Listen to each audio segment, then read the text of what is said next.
Alors bonjour tout le monde, ici je vais faire une petite démonstration sur l'utilisation des logiciels multisim afin de reproduire les schémas et les circuits qu'on a déjà vus. Alors premièrement, je vais reproduire le schéma qui est dans l'exercice 3, ou bien le TD numéro 3.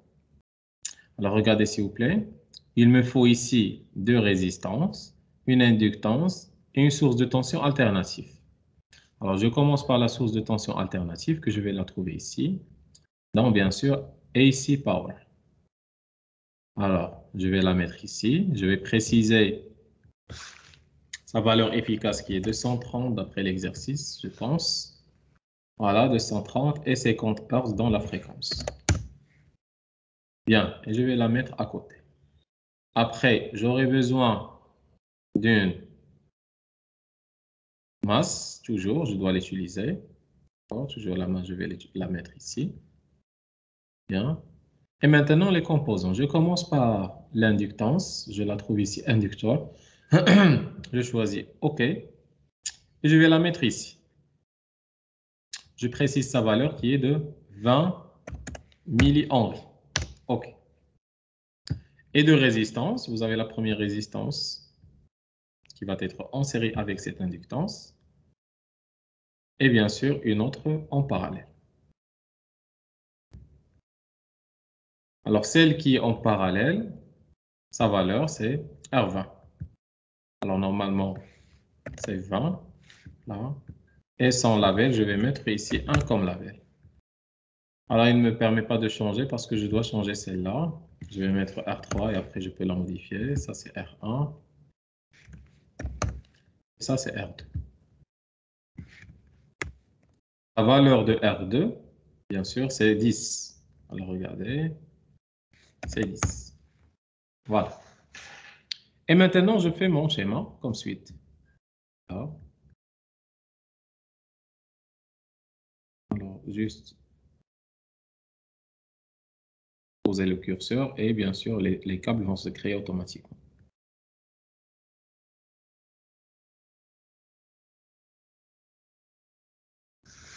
Bien. Alors là, bien sûr, je lance la simulation, pas de problème, mais il ne me donne aucun graphe parce que j'ai rien à simuler. Alors, je vais premièrement mettre des ampères-mètres pour mesurer le courant et la tension, etc. Pour mesurer les courants, je vais dire, les multimètres pour mesurer les courants et les tensions. Alors ça, c'est le premier multimètre. Je vais le régler en ampères en alternatif. Voilà, et je vais le mettre ici pour mesurer le courant absorbé par la résistance R1. Toujours, je le mets comme ça. Et bien sûr, pour qu'il soit en série, j'enlève le fil ici. Alors, ça va être en série. Il entre et il sort. Alors là, maintenant, c'est le multimètre. Je vais le tourner pour que la représentation soit simple. Alors, j'utilise un deuxième multimètre. Je vais le programmer en ampères-mètre ou bien le mettre en ampères-mètre. En série aussi pour mesurer le courant qui va être absorbé par la résistance R2. Et je vais le mettre comme ça. Voilà. Et je vais le programmer, bien sûr, en ampères-mètre alternatif. Et je vais mesurer le courant absorbé par toute l'installation, qui est le courant I1 et le courant I2. Voilà, aussi, bien sûr, en ampères alternatif. Bien sûr, et j'enlève le fil qui est ici pour qu'il se soit en série. Alors, ça maintenant, c'est le courant total. Je vais le mettre ici. Ça maintenant, c'est le courant qui traverse la résistance R1. Et ça, c'est le courant qui traverse la résistance R2. Je lance et je vois ici les valeurs. Et bien sûr, les valeurs, normalement, ici, je m'excuse, je dois modifier la valeur. Je ne l'ai pas encore fait. C'est 20. Voilà, d'après le texte ici, c'est 20. C'est 20. Je lance. Et maintenant, les valeurs, quand vous remarquez, ils sont identiques au résultat. Alors, I1, c'est 11,5. I2, c'est 19,5. La somme des deux, complexe, bien sûr, somme complexe des deux, elle va vous donner, normalement, ça a été déjà mentionné, voilà, 29,85. Là, 29,82 à peu près. Mais bien sûr, vous ne pouvez pas faire la somme directe, mais vous devez passer par la somme complexe. Très bien. Alors, si on s'intéresse maintenant à la puissance, regardez s'il vous plaît comment calculer la puissance. Pour calculer la puissance, je vais fermer maintenant les ampères-mètres. J'utilise un wattmètre. Le wattmètre, il mesure en watts, ça veut dire il mesure la puissance active. Le wattmètre contient bien sûr 4 entrées, 2 pour la tension et 2 pour le courant. Toujours ceux de la tension, bien sûr, doivent se mettre en parallèle avec votre alimentation, comme ça. Et avec le courant, c'est en série. C'est ça le courant qui va être ici et ici.